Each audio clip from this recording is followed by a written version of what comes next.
কুলগুলোকে ভালো মতো ধুয়ে বোটা ছাড়িয়ে ছাড়িয়ে এখানে রেখে নিচ্ছি। আগে সবগুলো বোটা ছাড়ানো হয়ে গেছে। এখন এগুলোকে সব আমি এরকম করে হাতে একটু টিপে নেব।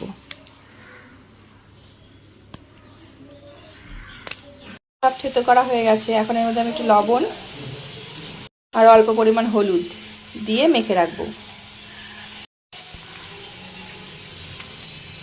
মাখা হয়ে গেছে। এখন অল্প একটু রোদে দিয়ে দিব।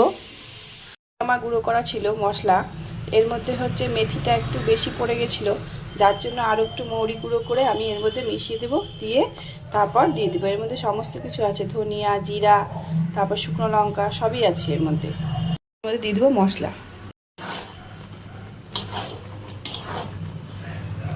তো এখন ভালো মতো মশলা দেওয়া হয়ে গেছে। এখন এটা ভালো মতো নাড়াচাড়া করে নামিয়ে নেব। আচার হয়ে গেছে, এখন নামিয়ে নেব। আচার নামিয়ে নিয়েছি, আচার হয়ে গেছে।